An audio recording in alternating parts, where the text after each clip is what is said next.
Voilà, donc on va parler de la Vierge Marie, qui est un sujet évidemment très vaste.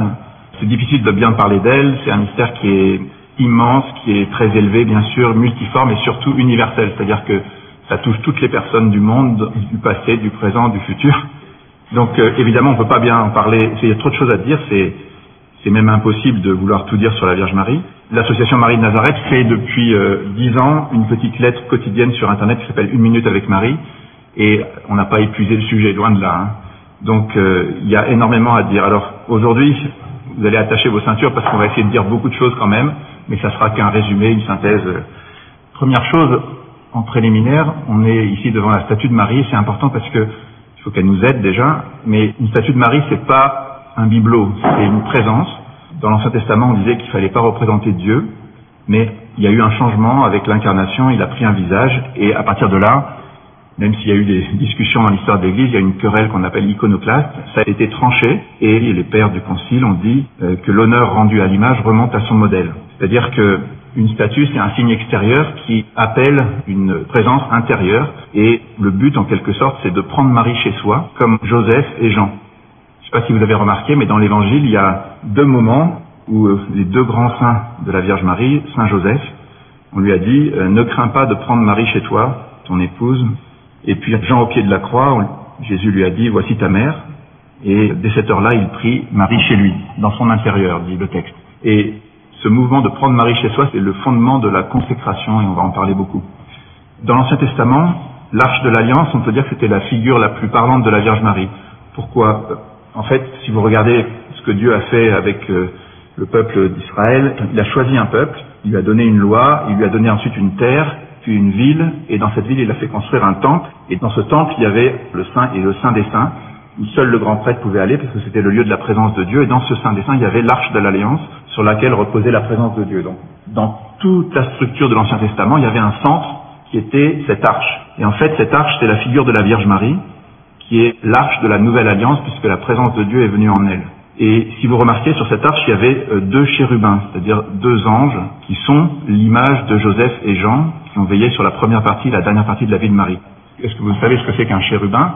On dit que dans les anges, il y a 9 cœurs des anges, il y a les anges, les archanges, principautés, puissance, vertu, domination, trône, chérubins et séraphins. Ils sont classés dans l'ordre, c'est-à-dire que les anges et les archanges sont actifs, ils sont avec nous, ils sont proches, et les chérubins et les séraphins sont tellement proches de Dieu qu'ils sont entièrement tournés vers Dieu, ils ne font que contempler Dieu. Et à cause de ça, ils sont dans l'extase, ils sont silencieux. Les anges et les archanges, par contre, sont dans l'action, un peu comme les apôtres ou les missionnaires. Mais ça nous dit quelque chose du primat de la contemplation, parce que des saints comme Joseph et Jean, qui sont restés avec Marie et Jésus dans le silence et la contemplation, sont au-dessus d'une certaine manière, ils sont au sommet des hiérarchies célestes, ils sont entièrement contemplatifs, assez silencieux, et on peut dire que, comme Marie-Madeleine, ils ont reçu la meilleure part. Ils ont encore d'autres points communs. Jean et Joseph sont restés consacrés virginalement pour le royaume. Ils ont été emportés au ciel, vraisemblablement, puisqu'on a trouvé leur tombeau vide et aucune relique corporelle. Et donc on retient qu'ils ont été tous les deux invités spécialement à prendre Marie chez eux, à s'occuper d'elle. On peut dire autre chose sur les chérubins.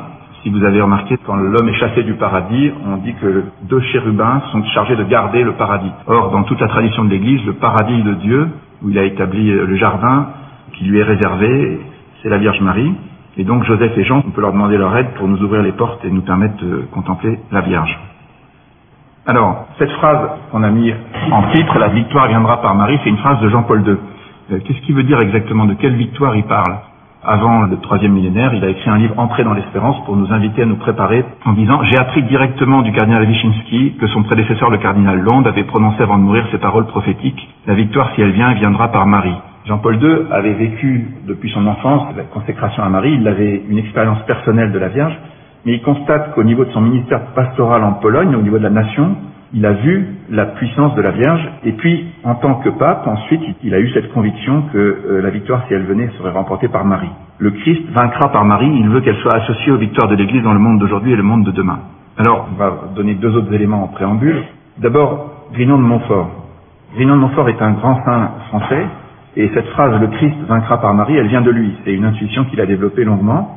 Il est l'auteur d'un livre qui s'appelle « Le traité de la vraie dévotion à la Sainte Vierge », qui développe une grande vision prophétique Alors pour l'anecdote, il a été écrit en 1712 et Grignon avait dit il restera peut-être dans le silence d'un coffre et puis il sera combattu. Et effectivement, c'est ce qui s'est passé. Il a été redécouvert un peu plus d'un siècle après. Et ce livre a eu une portée fantastique pour faire comprendre la place de Marie dans l'Église. Marthe Robin, qui est une très grande sainte, disait que le père de Montfort, quand il a écrit, il ne se doutait pas qu'il le faisait sous l'inspiration directe du Saint-Esprit. Et Jean-Paul II, quand il est devenu pape, il a pris comme devise le totus tuus, qui est un petit peu le résumé, le slogan qui est à la base de ce livre. Il en a fait toute sa devise et l'axe de son pontificat. Par exemple, quand il a fait une encyclique sur la Vierge Marie, le seul saint qu'il a cité, c'est Grignon de Montfort. Et il en dit beaucoup de bien en se réjouissant que sa dévotion et ce livre soient mieux connus à notre époque. Alors, il y a eu aussi beaucoup d'autres saints, par exemple Maximilien Kolb, qui a beaucoup aimé la Vierge Marie, qui a invité aussi à se consacrer à Marie. Et toutes les apparitions de Fatima, dont on fête le centenaire cette année, ont aussi parlé de cette consécration. Et Jean-Paul II a confié avec 1500 évêques le 3e millénaire à la Vierge Marie, le 8 octobre 2000 à Rome, de manière assez solennelle. Donc tout ça, ça nous invite à nous demander qu'est-ce que c'est que cette consécration, qu'est-ce que ça signifie, et on va essayer d'en parler un petit peu. Deuxième élément, encore en préambule, on n'a pas encore commencé, c'est la date d'aujourd'hui. Aujourd'hui, on est le 27 novembre. Or, le 27 novembre 1830, il y a eu une très grande apparition à la rue du Bac, Notre-Dame de la Médaille Miraculeuse. C'était la première des grandes apparitions contemporaines. Il y a eu beaucoup d'apparitions aussi dans le passé, mais il y a eu tout un cycle d'apparitions qui a commencé à Paris, ici, et on fête l'anniversaire il y a 187 ans. La Vierge a commencé à apparaître le 18 juillet, et elle a dit « Les temps sont très mauvais, des malheurs vont fondre sur la France, le trône sera renversé ». Et 10 jours plus tard, c'était la révolution de 1830, elle a dit aussi à Catherine ce 18 juillet que dans 40 ans, il y aurait des épreuves. Et 40 ans, jour pour jour après cette apparition, il y a eu la guerre entre la France et la Prusse, avec beaucoup de problèmes derrière. Ce jour-là encore, la Vierge a conseillé de venir au pied de l'autel qui est à la rue du Bac. Je ne sais pas si vous êtes allés, mais ça vaudrait le coup. C'est un lieu extraordinaire. Et elle fait cette promesse incroyable. Venez au pied de cet autel, les grâces seront répandues sur toutes les personnes qui les demanderont avec confiance et ferveur. Donc, il y a un lieu tout près de chez nous où on peut aller demander plein de choses à la Vierge. Voilà. Ensuite, il y a eu une deuxième grande apparition, le 27 novembre donc. Il y a eu le don de la médaille miraculeuse. Cette médaille, la Vierge l'a donnée avec une phrase qui était « Ô Marie conçue sans péché, priez pour nous qui avons recours à vous ». 24 ans plus tard, l'Église a proclamé le dogme de l'Immaculée Conception par le pape Pie IX. 4 ans après, une sorte de confirmation à Lourdes où la Vierge a dit encore un peu plus « Je suis l'Immaculée Conception ». Maximilien Kolb disait « Elle n'a pas dit « Je suis blanche », elle a dit « Je suis la blancheur ». Avant, on allait un peu moins loin. Voilà, cette médaille a été montrée en vision à Catherine Labouré. Elle lui a dit « Faites frapper une médaille sur ce modèle ». Cette médaille a été effectivement dupliquée et il y en a eu des milliards qui ont été envoyés. Ça a été incroyable, on l'a appelé très vite la médaille miraculeuse parce qu'il y a eu un déluge de grâce derrière tout ça. Encore un petit mot sur ce 27 novembre. La Vierge est apparue sous cette forme-là, un peu comme une médiatrice, et elle a dit « Ces rayons sont le symbole des grâces que je répands sur les personnes qui me les demandent ». Mais le sommet de cette apparition, pour Catherine Labouré, le moment le plus impressionnant pour elle, ça a été un moment où elle a vu la Vierge prendre un globe. Elle a entendu ce globe représente le monde, la France particulièrement, et chaque personne en particulier. La Vierge a pris ce globe et elle l'a présenté devant Dieu. Catherine dit que c'était le moment le plus impressionnant. Elle dit ce que j'ai éprouvé alors, impossible de le rendre. Et elle dit qu'elle était absolument magnifique. Ça a ravi son âme et elle a senti que cette Vierge-là permettrait beaucoup de promesses. Voilà. Alors, qu'est-ce que ça veut dire? Ce globe représente le monde, tout particulièrement la France et chaque personne en particulier. Cette apparition, en quelque sorte, elle nous invite à regarder toujours les choses à 3 niveaux. Au niveau de l'Église universelle, du monde, au niveau des nations, et en particulier la France, et puis chaque personne en particulier. C'est ce qu'on va essayer de faire un petit peu. Voilà, on commence donc la première partie. À qui est-ce qu'on peut comparer la Vierge Marie? Quand Sainte Thérèse de l'Enfant Jésus est morte, ses sœurs se disaient « Mais qu'est-ce qu'on va bien pouvoir dire d'elle? Elle n'a pas fait grand-chose. » Elle se rendait pas compte de la vraie personnalité de Thérèse, et après il y a eu un rayonnement absolument extraordinaire. Quand Mère Teresa est devenue prix Nobel de la paix, ses sœurs se sont dit « Mais on comprend pas, elle a toujours cherché la dernière place, elle s'est faite le plus discrète possible, elle s'est occupée des plus pauvres des pauvres, et maintenant c'est une des personnes les plus connues au monde. » Eh ben, on peut dire un peu pareil de la Vierge Marie. Grignon de Montfort dit « Dans sa vie, elle a été très cachée. Elle n'a cherché elle-même qu'à se cacher à toute créature pour n'être connue que de Dieu seul. » Et il dit aussi que Dieu, pour l'exaucer dans ses demandes, a accepté tout ça. C'était son chef-d'œuvre. Il s'est réservé sa connaissance et sa possession pendant toute une partie de la vie du monde. Marie a toujours vécu dans l'ombre de l'Esprit Saint. Mais, Grignon de Montfort rajoute, maintenant ça a changé, tous les jours d'un bout à l'autre de la terre, du plus haut des cieux au plus profond des abîmes, tout parle de Marie. Que ce soit les anges, les hommes ou les diables, tout le monde est obligé de la reconnaître bienheureuse, bon gré, mal gré. Et effectivement, la Vierge l'avait prophétisé en quelque sorte quand elle a reçu l'annonce de l'ange. Elle a dit, mais les générations me diront bienheureuse, car Dieu a fait pour moi des merveilles. Donc le plan était évident, et on le constate aujourd'hui au niveau du monde d'abord. Si on fait un petit tour rapide, dans tous les temps, Ça a commencé même à Nazareth. On a retrouvé une inscription très ancienne du 1er siècle où on voit un « Je vous salue Marie ». On a retrouvé dans les sables d'Égypte un parchemin où il y avait une prière très belle. « À l'abri de ta miséricorde, nous nous réfugions, Sainte Mère de Dieu, écoute nos prières quand nous marchons vers toi ». Ça date du 3e siècle en Égypte. Depuis et toujours, sur tous les continents, dans tous les peuples, on a prié, célébré, chanté la Vierge Marie en Afrique, en Russie, partout. On lui a fait des cathédrales magnifiques. On a fait toute une série de sanctuaires, d'abbayes, d'églises, de chapelles, dans tous les coins du monde, dans le monde catholique, le monde orthodoxe. Et on peut dire que il n'y a pas aucune autre créature qui a été célébrée de cette manière-là sur toute la surface de la Terre. On lui a fait des icônes, des statues, des peintures de toutes sortes, magnifiques. Les arts ont célébré la Vierge aussi en musique, de toutes les manières. Et on lui a consacré des royaumes, des nations, des villes, des régions. Par exemple, la ville de Constantinople, quand elle a été fondée par Constantin, elle a été consacrée à la Vierge de manière très spéciale. Elle est restée pendant 1000 ans. Elle avait des reliques de la Vierge, la ceinture, le vêtement. Elle avait des fêtes très belles et une protection toute spéciale de Marie. Mais il y a d'autres pays dans le monde qui se sont consacrés, le Mexique, la Pologne, des dizaines de pays en fait, des dizaines de villes. Là, c'est Marseille, Lourdes. Il y a des sanctuaires, bien sûr. Bref, elle est reine comme personne d'autre sur la terre. Il y a aussi des congrégations, des mouvements, des fondateurs, Saint-Dominique, Thérèse d'Avila, des tas de congrégations qui se sont consacrées à elle. Et puis, bien sûr, les pères de l'Église, les docteurs, les saints, les papes, l'ont de mille manières louée. Dans toute l'Antiquité chrétienne, on a très vite parlé d'elle comme la nouvelle Ève. Il y avait Jésus qui était le nouvel Adam. C'est le grand enseignement rudimentaire de l'Antiquité chrétienne. C'est très important, on va y revenir. Les pères de l'Église se sont déchaînés dans l'exégèse typologique, c'est-à-dire qu'ils ont repéré dans tout l'Ancien Testament, à travers notamment l'hymne acatiste, toutes les figures qui parlaient déjà de la Vierge Marie. Il y avait des très grands saints comme Bernard de Clairvaux qui a été spécialement inspiré des grands théologiens comme saint Thomas d'Aquin, saint François de Sales, Don Bosco qui a parlé des 3 blancheurs sur laquelle compte l'Église, saint Jean de la Croix qui dit que Marie est essentielle dans les nuits spirituelles, saint Séraphin de Sarov, un très grand saint orthodoxe qui a aussi dit qu'il n'avait pas planté un clou sans la volonté de la Vierge, sainte Thérèse de l'Enfant Jésus, elle est plus mère que reine, saint Padre Pio, Marthe Robin qui la voyait comme médiatrice, etc., etc. Et puis Jean-Paul II qui est vraiment le grand docteur mystique et marial qui nous enseigne sur la Vierge. Et puis derrière tout ça, il y a des millions de pèlerins partout, dans tous les sanctuaires, sans cesse, voilà. Alors, les hommes ont fait plein de choses pour elle comme ça, et il y a des réponses, mais c'est des réponses à ce que la Vierge a fait elle-même. Il y a un dictionnaire du Père Laurentin et de Patrick Sbalquero qui recense plus de 2000 cas d'apparition ou d'intervention de la Vierge au niveau mondial. Alors là aussi, rien ni personne peut être comparé à ça. La première intervention de la Vierge qu'on rapporte dans l'histoire, c'est Saint Jacques le Majeur qui était allé prêcher en Espagne jusqu'à Compostelle. Et à un moment, il se retrouve à Saragosse, il est pris par des païens qui veulent sa peau. Et la Vierge apparaît sur un pilier alors qu'elle est encore vivante sur la terre. Donc c'est une première grand miracle de la Vierge. Et une apparition ensuite, la première apparition, c'est avec, recensé en tout cas, c'est Marie et Jean qui apparaissent à Grégoire le Thaumaturge en 270 et puis plein d'autres. On va bien sûr pas toutes les lister, il y en aurait trop, mais on va en noter 2 ou 3. Il y a l'apparition de la Vierge à Guadalupe en 1531 au Mexique, extraordinaire apparition, alors qu'il n'y avait pas beaucoup de succès dans la mission. Juste après cette apparition où la Vierge parle en langage des Aztèques, il y a plus de 9 millions d'Indiens qui se convertissent d'un seul coup et l'évêque local qui meurt d'épuisement à force de confirmer les Indiens. Et puis, cette année, on est obligé de parler des apparitions de Fatima qui sont extraordinaires à plus d'un titre. D'abord, elles ont été introduites par l'apparition d'un ange aux enfants qui dit qu'il est l'ange du Portugal. Alors les nations ont un ange, c'est étonnant. Et puis ensuite, la Vierge apparaît tous les 13 du mois et elle promet un grand miracle qui se passe devant 70 000 personnes, croyants et non croyants, et c'est le journal local le plus anticlérical qui dit oui, effectivement, ce miracle a eu lieu. Et puis cette apparition comporte des prophéties, en particulier que le Saint-Père aurait beaucoup à souffrir, et c'est ce qui est arrivé le 13 mai 81. Suite à ça, Jean-Paul II écoute davantage les messages de Fatima et consacre la Russie au cœur immaculé de Marie comme la Vierge le demandait. Et juste après cette consécration qui se fait le 25 mars 84, tout d'un coup, dès 86, le bloc communiste se fragilise et tout tombe en quelques années sans une goutte de sang, alors que dans ma génération, je peux vous dire qu'on s'attendait absolument pas à ça. La Russie avait fait un armement incroyable, on ne pensait jamais que ça tomberait comme ça.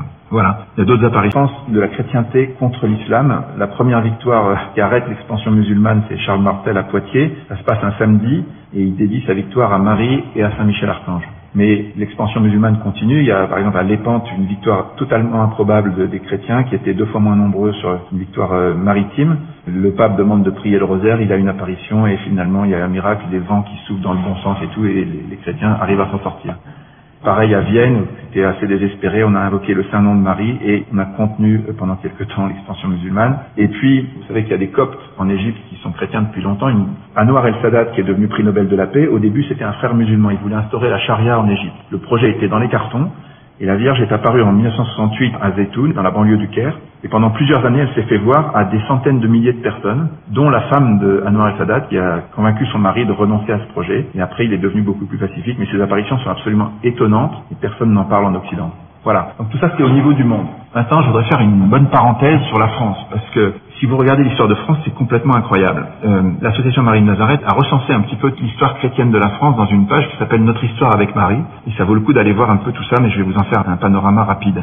Au tout début, avant même que le Christ soit annoncé en France, il y avait 2 endroits au moins où on priait la Vierge qui doit enfanter, c'était à Lompont et à Chartres. Ensuite, il y a eu très tôt un culte à la Mère de Dieu, en particulier au Puy-en-Velay, au moment du concile d'Éphèse. Et puis quand Clovis a été baptisé, c'est devenu un adage connu, le royaume des Francs et le royaume de Marie. Il y a eu des grands miracles ensuite avec, par exemple, l'arrivée d'une barque à Boulogne, un soir d'hiver, et c'est devenu la Vierge la plus vénérée par les rois de France. C'est à peu près à la même époque qu'on construit le Mont Saint-Michel, avec l'archange protecteur de la France aux côtés de la reine de France. 1000 ans avant Bernadette, Charlemagne assiège un sarrasin qui s'appelle Murat dans le sud de la France. Il accepte de se rendre à condition que la terre soit dédiée pour toujours à la Vierge Marie. Charlemagne accepte et le musulman propose que ça s'appelle l'Orda. À donner l'autre, ça veut dire la rose en arabe, et ça a été consacré à Marie. Ensuite, il y a des tas de protections. Par exemple, à Valenciennes, il y avait la peste et la Vierge est apparue à quelqu'un. Elle a montré un cordon qui entourait la ville et l'épidémie a cessé. C'est le cas aussi à Lyon avec Notre-Dame de Fourvière et la fête des Lumières qui en fait mémoire. Et puis des protections de ce type-là, il y en a énormément. Notre-Dame de Liesse, des Ardents, de Miance, de Pontoise, d'Orcival, voilà. Ensuite, vous avez le Moyen-Âge, un siècle magnifique de chrétienté où toutes les plus belles parties de nos villes aujourd'hui, c'est eux qui les ont construits. Ce siècle dont on dit que c'est obscur, en fait, c'était un siècle absolument lumineux. Il y avait un idéal extrêmement beau. Les chevaliers passaient une nuit de prière avant de se consacrer à la défense de la veuve et de l'orphelin. Ils se consacraient à la Vierge Marie. Et toutes les cathédrales et les églises, pratiquement, qui ont été construites, romanes et gothiques, sont dédiées à la Vierge sous le vocable de Notre-Dame. Ensuite, vous avez l'histoire de la France et de la Vierge qui continue avec Jeanne d'Arc, qui porte l'étendard de Jésus et Marie, et qui intervient de manière absolument incroyable pour libérer la France. Et puis, il y a un cycle qui commence à Cotignac. La Vierge apparaît dans le sud, près de Toulon. Notre-Dame des Grâces, elle dit qu'on vienne ici en procession pour recevoir toutes les grâces que je veux y répandre. Et elle fait des miracles. Et puis, 100 ans à peu près après, il y avait un problème au niveau des rois de France. Le roi Louis XIII et son épouse, Anne d'Autriche, n'avaient pas d'héritier depuis 20 ans. Et le royaume commençait à paniquer. Donc, il y a eu des prières et un frère religieux qui était très proche de la Vierge a reçu une apparition et la Vierge lui a dit il faut faire 3 neuvaines, une à Cotignac, une à Notre-Dame de Paris et une à Notre-Dame des Victoires. 9 mois jour pour jour après la fin de la dernière neuvaine, le roi Louis XIV est né et on l'a appelé Dieudonné parce qu'il y a un miracle de Dieu. Alors, Louis XIII, quand il a appris tout ça, il y avait toute une série de grâces qui tombaient sur le pays à cette époque, et il a décidé de remercier la Vierge par un vœu qui est absolument capital. En remerciement de tant de grâces, il a consacré la France à Marie officiellement, il lui a fait don de son royaume. On voit cette statue de Louis XIII offrant sa couronne à la Vierge dans la cathédrale de Notre-Dame de Paris, et ça a été un moment clé parce que officiellement le royaume de France est vraiment le royaume de Marie. La fête de l'Assomption est devenue la fête nationale et les historiens témoignent que dans la suite de ce vœu, il y avait un déluge de grâce sur la France, toute une série de bonnes nouvelles. Parmi les bonnes nouvelles, Louis XIV a grandi et puis il s'est marié avec l'infante d'Espagne à Saint-Jean-de-Luz et au même moment, le jour même, Saint-Joseph n'a pas resté à Cotignac et Sainte-Anne aussi, donc vous voyez toute la famille de la Vierge, Joseph et sa mère sont venus en France. Voilà, tout ça jusqu'aux apparitions de Paray-le-Monial qui sont assez décisives où le Christ vient demander la consécration de la France au Sacré-Cœur. Vous avez vu sur la médaille miraculeuse, il y a le cœur de Jésus et le cœur de Marie. Et là, il y avait eu une consécration à Marie faite par Louis XIII et Louis XIV, on lui demande la consécration au Sacré-Cœur de Jésus. Le message est très beau, il date du 17 juin 1689. Sainte Marie Marguerite transmet à sa supérieure ce message. Le Christ parle et il dit « Fais savoir au Fils aîné de mon Sacré-Cœur que comme sa naissance temporelle a été obtenue par la dévotion au mérite de ma sainte enfance, de même sa naissance à la gloire éternelle sera obtenue par la consécration à mon cœur adorable qui veut triompher du sien et par son entremise de celui des grands de la terre. » Triompher du cœur du roi, ça veut dire demande la conversion du roi. La cour de Versailles et la manière dont on vivait de manière très mondaine, c'était pas exactement l'idéal chrétien. Donc le Christ vient demander une conversion au roi et à sa cour. Le Sacré-Cœur veut régner dans son palais, être peint dans ses étendards, être gravé dans ses armes et rendre victorieuse de tous ses ennemis. Tout ça, ça s'est passé en 1689. C'était des promesses magnifiques, mais si vous regardez l'histoire de Louis XIV, jusqu'en 1689, il n'y a que des victoires. Et à partir de là, il n'y a pratiquement que des défaites. Ce vœu donc n'a pas été exaucé, il y a eu un grand changement. Le 17 juin 1789, c'est-à-dire 100 ans jour pour jour après, le tiers-État se proclame Assemblée constituante, c'est-à-dire c'est le basculement de la Révolution. Pierre Étoiles, qui prend le pouvoir en fait. 3 ans après, Louis XVI, au fond de sa prison au Temple, il se souvient qu'il y a eu un problème et il fait la consécration au Sacré-Cœur, mais là il n'a plus le pouvoir, donc ça ne marche pas. Et il y a quelque chose de très fort, c'est que 242 ans plus tard, vous savez qu'il y a eu ces apparitions de Fatima où la Vierge avait demandé qu'on consacre le monde à son cœur immaculé. Elle avait dit en gros que ça éviterait la Deuxième Guerre mondiale et puis que la Russie arrêterait de répandre ses erreurs à travers le monde. Et en 1931, le Christ apparaît à Sœur Lucie et il vient se plaindre. Il dit « Ils ne veulent pas écouter ma demande, comme le roi de France, ils s'en repentiront. Et la Russie répandra ses erreurs, des persécutions viendront, le Saint-Père aura beaucoup à souffrir, et tout ça, et tout ça. » Si vous voulez, ce qui est étonnant, c'est que 242 ans plus tard, le Christ n'a pas oublié que le roi de France n'avait pas fait ce qu'il devait faire.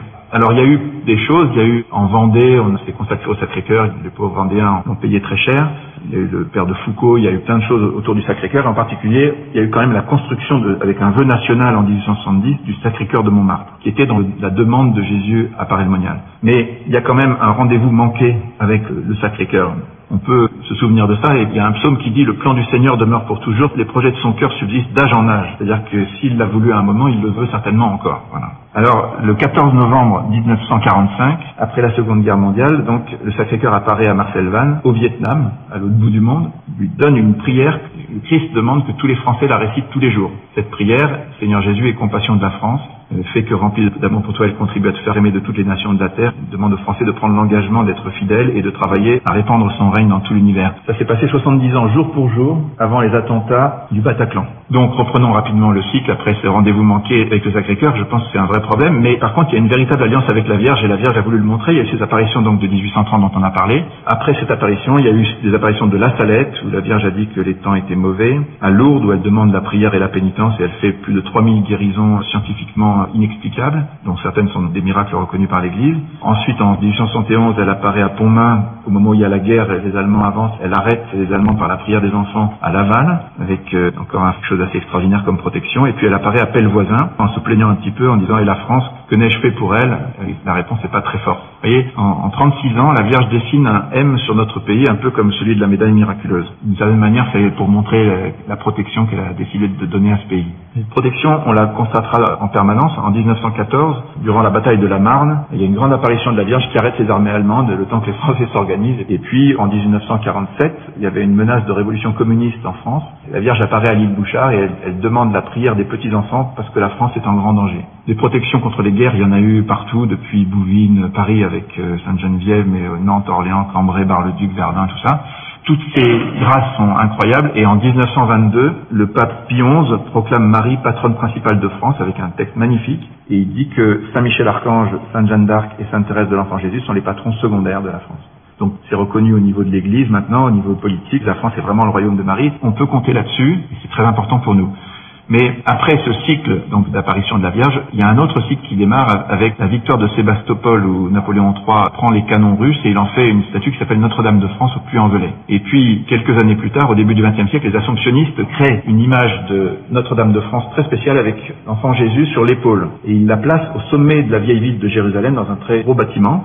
Et cette appellation de Notre-Dame de France, elle est mentionnée aussi à Versailles en 1918. Il y a des apparitions et la Vierge demande qu'on l'invoque sous le vocable de Notre-Dame de France. Elle dit, si l'on répond à ce désir du cœur de Jésus, la France redeviendra mienne, je la prendrai sous ma protection et il y aura d'abondantes bénédictions. Ensuite, il y a eu cette image de Jérusalem, une statue de 7 mètres qui s'appelle Notre-Dame de France, qui a été copiée pour l'exposition universelle de 1937. Elle a été mise sur le pavillon pontifical. Et puis, le cardinal Verdier l'a gardé un an de plus parce que c'était le 350e anniversaire du vœu de Louis XIII. Et quand le pavillon a été démoli, il a fait un vœu. Il voulait que Notre-Dame de France ne disparaisse pas et qu'elle soit érigée sur une colline proche de Paris pour faire pendant au Sacré-Cœur de Montmartre. Alors, c'était une phrase assez étonnante. Et le fil de l'histoire a continué par la conversion d'Edmond Fricoteau, qui est le grand-père de Violaine, voilà, qui s'est converti en 1984. Et Edmond a retrouvé cette statue qui était dans les sous-sols d'une mairie communiste à Amiens. Il l'a installée à Baillet en France, 50 ans presque jour pour jour après le vœu du cardinal Verdier. Ça a été une cérémonie magnifique avec 7 évêques, 50 000 personnes. Et de là est né le mouvement des Vierges pèlerines qui a démarré le 8 septembre 1995 au Puy-en-Velay. Ça s'est terminé en France par un pèlerinage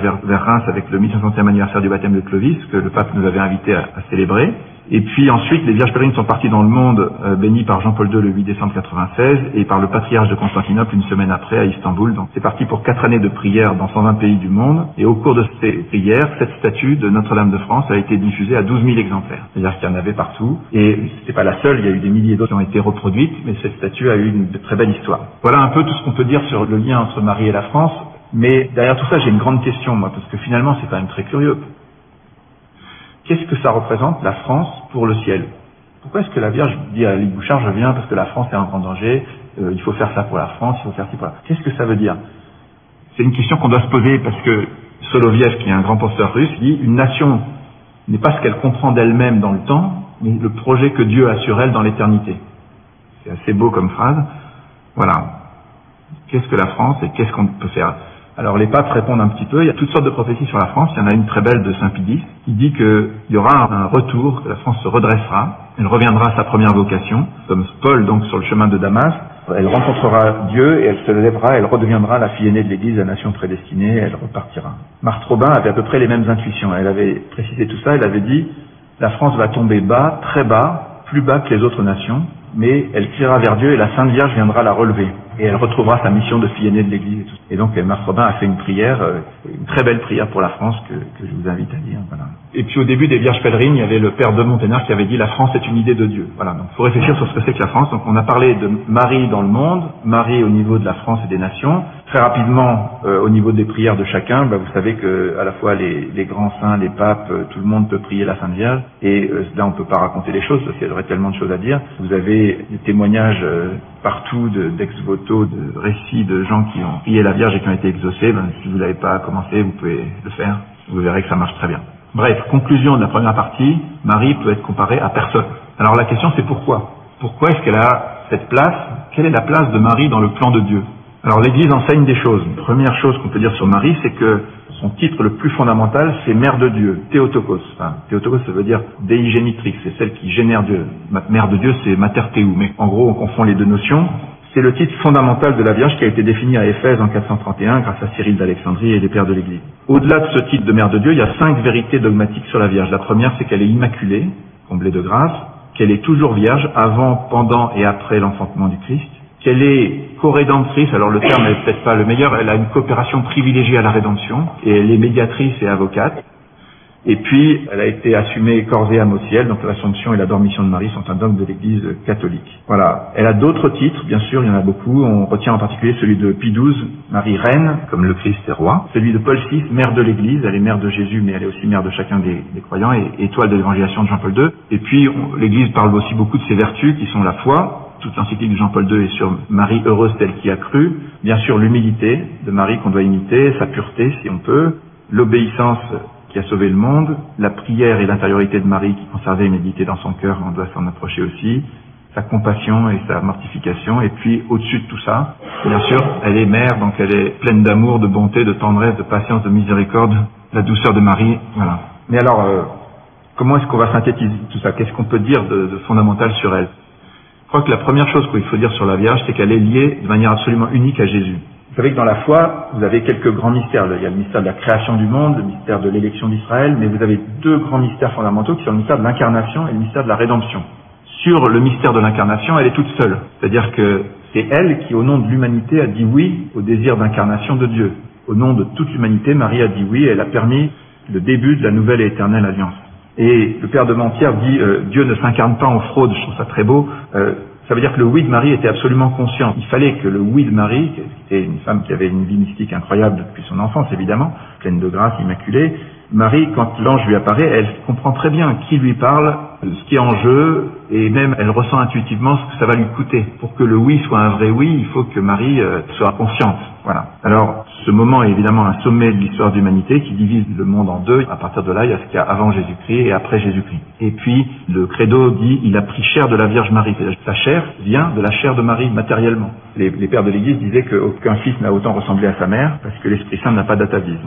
Alors, le deuxième mystère, c'est le mystère de la rédemption. Dès l'origine, on a prophétisé à Marie qu'un glaive lui transpercerait l'âme, qu'elle serait unie à la rédemption du Christ, et elle n'a jamais abandonné Jésus. Il y en a qui ont dormi pendant l'agonie, mais elle ne dormait pas, et les mystiques disent que l'ange de la consolation qui vient consoler le Christ à Gethsémani, c'est la prière de Marie qu'il a obtenue. À la passion du Christ correspond la compassion de Marie, de même que à Jésus, nouvel Adam, correspond Marie, nouvelle Ève. On peut dire qu'à la rédemption du Christ correspond une forme de co-rédemption de la Vierge. Il y a ce couple dans la passion. Alors, une femme très très simple, la plus simple que j'ai connue, s'appelait Rolande Lefebvre. Elle était un peu comme Marthe Robin. Pendant 27 ans, elle s'est nourrie que de l'Eucharistie et elle était extraordinaire. Elle a écrit un livre avec le cardinal Coffi et le Père Laurentin dans lequel elle parle de ce qu'elle ressentait. Son intuition, c'était qu'au moment de la passion, Dieu le Père avait emprunté le cœur de Marie pour vivre la passion, pour ressentir ce que ressentait le Christ. Elle dit, dans la passion, le Père et Marie ne faisaient qu'un. Le Père éternel lui a emprunté, pour ainsi dire, son cœur pour souffrir en elle. C'est vrai que, en ce moment de la passion, l'amour de Marie s'étend à tous les hommes. Comme le Christ a voulu sauver tous les hommes, elle devient mère universelle. Le Christ dit aux disciples bien-aimés, si Saint Jean a pris ce nom, c'est parce qu'on peut tous se mettre à sa place. Femme, voici ton fils, voici ta mère. Donc là, Marie devient mère de tous. Elle est la seule créature qui a coopéré de manière personnelle, volontaire, active et universelle à l'ensemble des mystères de l'incarnation rédemptrice. Deuxième remarque, personne n'a été si proche de Jésus. Jésus a passé 9 mois dans son sein, 30 ans avec elle, il a passé 3 ans en vie publique où elle était très présente, et puis 3 jours de passion où elle était la plus présente, 3 heures au pied de la croix, ils n'étaient pas très nombreux. Et le samedi saint, les pères de l'Église disent que toute la foi du monde n'est plus que dans le cœur de Marie. Le cœur de Marie qui contient toute la foi du monde, parce que plus personne n'avait la foi à part elle. Elle est le premier témoin de la résurrection, selon une tradition, Saint Ignace de Loyola l'a précisé, les papes l'ont repris après, et pendant 40 jours elle était là jusqu'à l'ascension de Jésus. Donc vous voyez, pendant tout le temps de Jésus sur la terre, elle était celle qui a été le plus près de lui, de très loin. Ce qui est très important de voir, c'est qu'elle n'est pas seulement au moment du Christ, elle est avant et après. On dit qu'elle est le sommet d'Israël qui attend le Christ, elle est l'Église qui prolonge. Rapidement, vous savez tous que le Messie a été prophétisé par des tas de prophéties, mais Marie, la mère du Messie, a été aussi prophétisée. C'est très important. Il y a une seule autre personne qui a été prophétisée dans l'Ancien Testament, c'est le précurseur, c'est-à-dire Jean-Baptiste. Il y a 2 versets de Malachie, le prophète Malachie, qui parlent d'un précurseur qui viendra avant Jésus. Mais pour la Vierge Marie, c'est pas du tout 2 versets, c'est des énormes prophéties tout au long de la Bible. On va en citer 5 rapidement. La première, on en a déjà parlé, c'est Marie Arche d'Alliance. La deuxième, très importante, c'est au tout début, après le péché de l'homme, Dieu parle d'une femme dont la descendance écrasera la tête du serpent, et toute la tradition a reconnu la Vierge Marie. C'est la première annonce de cette femme, en tout cas. Ensuite, il y a une grande prophétie d'Isaïe qui annonce une jeune fille qui est enceinte et qui enfantera un fils et qu'on appellera Emmanuel. Et 14 ans après, le prophète Michée parle de celle qui doit enfanter. Il dit qu'elle l'enfantera à Bethléem et que d'elle sortira le chef qui doit régner sur Israël. Donc, grande prophétie autour de la jeune fille vierge qui doit enfanter. Encore une quatrième, autour de la fille de Sion. Le prophète Sophonie et le prophète Zacharie parlent d'une fille de Sion qui doit chanter, se réjouir parce que le Seigneur viendra demeurer en son sein, c'est-à-dire dans ses entrailles de mère. Et puis, il y a la fiancée du Cantique des Cantiques qui est aussi très importante. On dit que c'est le lys au milieu des épines, la plus belle des femmes, sans tache aucune. Voilà. Il y a toute une série d'autres figures que les pères de l'Église ont relevées dans l'Ancien Testament. L'hymnacatiste en liste beaucoup, mais il y en a plein d'autres. Voilà. Alors, c'est très important de noter que la Vierge a été annoncée par les prophètes, parce que vous avez des protestants évangéliques qui vous disent que les apparitions de la Vierge Marie, c'est des manifestations du démon. C'est pas normal qu'on prie la Vierge Marie et tout ça. Mais c'est pas du tout biblique de penser ça. Dans la Bible, il y a une annonce du Messie, mais il y a une annonce de la mère du Messie. Et pour les Juifs, c'est très important. Il y a toutes les femmes juives qui espèrent qu'elle serait la mère du Messie. Donc, la place de la mère du Messie, elle est considérable dans la Bible.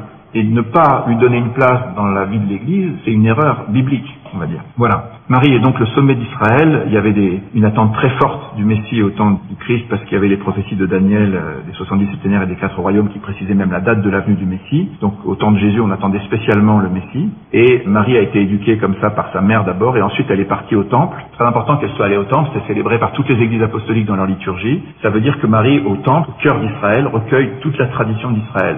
Père Marie-Dominique Philippe, à qui on parlait souvent, disait, pour parler de la Vierge, il fallait montrer que tout monte avec l'Ancien Testament jusqu'à un sommet qui est Marie, que Marie reçoit Jésus, et que de là, tout redescend jusqu'aux extrémités de la terre. Il y a une sorte de plan de Dieu qui passe par Marie. L'Apocalypse de Baruch et le protévangile de Jacques et le Talmud évoquent ces jeunes filles qui étaient élevées au temple. Les jeunes filles élevées au temple tissaient les vêtements des prêtres et le rideau du temple. Marie était là, elle attendait le Messie plus que quiconque. Quand dans le Magnificat, elle dit que Dieu comble de bien les affamés, elle était spécialement affamée. Marie était donc là avant, elle était aussi le soutien de l'Église naissante. Elle est le début de l'Église, elle est là à la Pentecôte, elle a recueilli les reliques du Christ d'après tous les mystiques, elle faisait le chemin de croix d'après Anne-Catherine Emmerich et d'autres. Elle a été là dans les premiers martyrs et persécutions, elle a été avec Jean à Éphèse où elle a créé le modèle de la vie contemplative. Les premiers moines avaient pris Marie et Jean comme modèle de vie et elle vivait selon le rythme de prière du temple. Elle est intervenue pour Saint Jacques le Majeur et elle a été aussi très présente dans la constitution des évangiles, en particulier celui de Luc, où le récit de Luc vient d'elle à l'évidence. Tout ça se termine par la dormition de Marie qui est attestée à Jérusalem. et son Assomption. Et ensuite, Jean de Zébédée, le dernier des apôtres, va écrire l'Apocalypse. Il aura une vision à Patmos, dans cette île magnifique de Patmos. Il va voir une femme qui combat le dragon, une femme couronnée de 12 étoiles. C'est avec ça qu'on a fait le drapeau de l'Europe. Et le couronnement de Marie fait partie de la foi de l'Église. Voilà, donc Marie est avant le Christ, elle est après. Et Grignon de Montfort nous dit qu'elle sera spécialement présente à la fin des temps. Il y a une apparition de la Vierge au Puy-en-Velay où elle dit « J'ai été le soutien de l'Église naissante, je le serai aussi à la fin des temps ». Grignon de Montfort insiste là-dessus, il parle de la méthode de Dieu qui commence toujours toutes ses œuvres par Marie, Jésus, chacun de nous enfanté par la Vierge. Et la seconde venue du Christ viendra aussi par Marie. Son intuition, c'est que Marie a été inconnue jusqu'ici, et c'est pour cette raison qu'on n'a pas le triomphe du Christ. La connaissance et le règne du Christ arrivent dans le monde, et ce sera une suite nécessaire de la connaissance et du règne de la très sainte Vierge. Tout a commencé par Marie, et tout doit être consommé par Marie. Il faut donc maintenant révéler et découvrir Marie. Pourquoi Marie a ce rôle? Pourquoi est-ce qu'elle est éducatrice? Pourquoi est-ce qu'elle est si importante pour nous? Eh bien, parce qu'elle connaît Dieu mieux que personne. Si vous regardez la Bible, qui est-ce qui a la connaissance de Dieu dans la Bible? C'est ceux qui ont les cœurs purs, et Marie l'avait plus que quiconque. C'est ceux qui sont humbles et pas les orgueilleux, et elle l'était. Ceux qui prient, ceux qui écoutent la parole de Dieu, ceux qui la méditent dans leur cœur, ceux qui ont la science, et ceux qui sont tout petits. Elle est évidemment tout ça à un degré supérieur. Et donc, Marie et Joseph, qui ont éduqué Jésus, connaissaient Dieu mieux que quiconque. Grignon de Montfort dit qu'elle est le moule de Dieu, c'est-à-dire avec l'Esprit Saint, elle a enfanté le Christ et elle enfante chacun de nous. Donc en se remettant à elle, on imite le Christ. En résumé, on va faire des résumés tout le temps. En résumé, quand Jean-Paul II arrive et fait sa première encyclique, la première phrase de sa première encyclique, c'est « Jésus-Christ, le Rédempteur du monde, est le centre du cosmos et de l'histoire ». Donc si vous voulez vous représenter l'histoire à la manière de Jean-Paul II, c'est comme ça. Donc il y a Israël d'abord et il y a l'Église après. Et Marie, elle est celle qui entoure le Christ. Il y a une prophétie de Jérémie qui dit il y a une femme qui entourera l'homme. Et Marie entoure le Christ avant avec Joseph, après avec Saint Jean, et donc les 35 ans de la vie du Christ entourés par les 70 ans de la vie de Marie, un septénaire. Voilà, si vous regardez le mystère de Dieu, vous avez l'Esprit Saint qui va du Père au Fils et du Fils au Père, filioque, et Marie, elle a une place tout à fait particulière parce qu'elle est fille du Père, épouse de l'Esprit Saint et mère du Fils, alors que nous, on n'est pas au même endroit. En fait, si vous regardez les trois amours les plus forts sur la terre, vous avez l'amour des parents pour leurs enfants, l'amour des enfants pour leurs parents et l'amour des époux l'un pour l'autre. Eh bien, de quel amour on aime Dieu d'habitude? D'habitude, on peut dire qu'on aime Dieu comme son père, qu'on est enfant de Dieu. Les consacrés peuvent l'aimer comme l'époux, les religieux et les religieuses, mais Marie est la seule qui peut l'aimer comme son fils. Voilà, c'est pour ça qu'elle a une place tout à fait particulière au cœur de la Trinité. Le Concile Vatican II s'était demandé s'il fallait faire un décret sur la Vierge Marie ou l'intégrer dans un décret sur l'Église Lumen Gentium. Il y avait 50-50 parmi les pères, parce qu'il y avait en fait de bonnes raisons. Elle est effectivement l'une de nous, mais elle est aussi unique par certains côtés. Donc les deux avaient raison, et le Concile a choisi de la mettre dans Lumen Gentium, et le pape Paul VI l'a proclamée mère de l'Église pour montrer qu'elle a une place particulière. Voilà, conclusion de la partie 2, mais la partie 3 sera plus rapide, je te rassure. Marie est au cœur du plan de Dieu, avec une place absolument unique. Alors la question, c'est que faire aujourd'hui? Pour nous-mêmes, pour notre pays, pour le monde. La première chose, c'est de lire le traité de la vraie dévotion de Grignon de Montfort. Il dit que la vraie dévotion à la Vierge est nécessaire. Il argumente là-dessus. Et en fait, je pense que c'est vrai au niveau du monde, au niveau des nations, au niveau des personnes. C'est une préparation au règne du Christ. C'est-à-dire que si on veut que le Christ règne un jour sur la terre, il faut se tourner vers Marie et Dieu recherche les apôtres des derniers temps. Donc, la question qu'on peut se poser, c'est qu'est-ce que c'est que cette vraie dévotion qu'il nous propose? Ça passe par un acte de consécration. Alors, la consécration, en fait, ça revient avant tout à imiter Jésus. Qu'est-ce qu'il a fait Jésus? Il s'est remis petit enfant entièrement dans les mains de Marie. Il a tout remis à la Vierge qui dépendait entièrement d'elle. C'est un peu ça l'acte de consécration de Grignon de Montfort, c'est de se remettre comme un enfant à la Vierge en lui disant qu'on l'a choisie, qu'elle devient notre mère, notre reine, qu'on le fait en qualité d'esclave et non pas seulement de serviteur, c'est-à-dire pour toujours, en remettant tout, qu'il s'agit de donner ses biens intérieurs et extérieurs pour le temps et pour l'éternité, c'est-à-dire que c'est une remise complète. Alors ça peut effrayer quand on le comprend pas bien, mais quand on lit le traité de la vraie dévotion, on comprend très bien ce que ça veut dire. Et tous les grands saints de notre époque sont rentrés là-dedans. Grignon de Montfort dit qu'il faut prendre le temps de choisir Marie pour mère et pour reine, il faut prendre 30 jours pour s'y préparer sérieusement, il faut fixer une date à laquelle on fera ça, et chaque année le reprendre parce que c'est un acte solennel qui doit nous marquer. Comme l'acte a marqué notre pays ou le monde, il faut que chacun en ait un jour cette décision qu'on prend de prendre Marie pour mère. Donc ça se prépare et ça va se terminer dans une petite chapelle solitaire où on doit se remettre à la Vierge Marie. Alors, Grignon, il dit attention aux fausses dévotions, parce que c'est pas seulement des mots. Il y a les faux dévots critiques déjà. Si on critique, c'est pas bien. Si on est trop pinailleur, ça va pas. Si on est scrupuleux, ça va pas non plus. Si on est extérieur, ça va pas. Si on est présomptueux, les dévots présomptueux, c'est ceux qui pensent qu'ils peuvent être dévots à la Sainte Vierge et que ça suffit, ils peuvent continuer à pécher à côté. Non, ça marche pas. Les inconstants, c'est ceux qui sont de temps en temps, mais pas toujours. Et les hypocrites, c'est ceux qui font ça pour paraître à l'extérieur. Enfin, tout ça, ça va pas. Et ni les dévots intéressés, ceux qui aiment la Sainte Vierge pour en récupérer des grâces seulement. Non, non, non. Tout ça, ça va pas. La vraie dévotion, elle est d'abord intérieure. Ça, c'est très important. C'est vrai que ce que Dieu veut d'abord, c'est notre relation personnelle. Il faut qu'elle soit sincère, forte et vraie. Et elle doit être intérieure, mais aussi tendre, sainte, constante et désintéressée. Voilà. Cette dévotion, elle ne peut se vivre que si donc l'intérieur on le privilégie, mais pour que l'intérieur fonctionne, il faut prendre des engagements extérieurs. Ça, c'est important de voir comment ça fonctionne. Qu'est-ce qu'on peut faire concrètement pour aider la mise en place de notre consécration intérieure? Moi, je propose 5 actions. Vous savez que les protestants, en tout cas, regardent si les paroisses fonctionnent bien en se demandant si elles sont dans la prière, si elles ont des cycles de formation, si elles font le service des pauvres, si elles sont missionnaires et si elles vivent en fraternité. C'est un peu les 5 tests. Moi, je vous propose 5 choses aussi pour la Vierge. La première, c'est de prendre Marie chez soi. Je propose cette statue, bien sûr, mais on peut la prendre sous une autre forme. Il y en a une très belle au fond, là. Prendre Marie chez soi ou la mettre dans nos paroisses. Quand vous prenez la décision de faire venir une statue, vous la saluez comme faisait Saint Bernard, et chaque fois que c'est passé, il disait Ave Maria, et puis un jour Marie lui a dit Ave Bernard. En tout cas, quand vous la saluez, quand vous rentrez, vous en faites la reine de votre foyer, c'est extrêmement important. Moi, j'ai vu des tas de choses magnifiques quand les gens font ça. Donc, je vous le conseille. Choisissez une image de Marie. Deuxième chose, se former. Donc le traité de la vraie dévotion, ça me paraît très important. Je vous recommande de vous abonner aussi à Une minute avec Marie. Comme ça, tous les jours, vous avez une petite pilule. Vous pouvez vous nourrir et vous rendre compte au fil du temps de la grandeur extraordinaire du mystère de Marie. Et puis il y a d'autres méthodes, bien sûr. Troisième chose, il faut prier le chapelet. La Sainte Vierge, dans toutes ses apparitions, elle recommande qu'on prie le chapelet. Et on est en train de lancer en ce moment un chapelet perpétuel. C'est une idée qui était dans Notre-Dame de France, que Marie de Nazareth reprend, et qui va se développer, j'espère, beaucoup. Donc vous pouvez vous engager sur ça aussi. Vous pouvez devenir actif pour faire connaître et aimer Marie. Vous savez, Jean-Paul II disait, la foi grandit quand on la donne. C'est extrêmement important de parler aux autres. Vous verrez que c'est tout simple. Et puis, il faut aussi entrer dans des confréries, dans des associations au service de la Vierge Marie. Il y a beaucoup de mouvements qui accueillent, qui ont besoin de bras, d'aide, de bonne volonté. Voilà. En conclusion, vous savez que Grignon de Montfort dit que la Vierge et le Christ recherchent les apôtres des derniers temps. Il y a les chapitres 46 à 48, 55 à 59 et 113 à 114 qu'il faut lire et vous aurez des frissons. Bien. Donc c'est fini. Vous avez compris dans quel sens on peut dire que la victoire viendra par Marie. Voilà.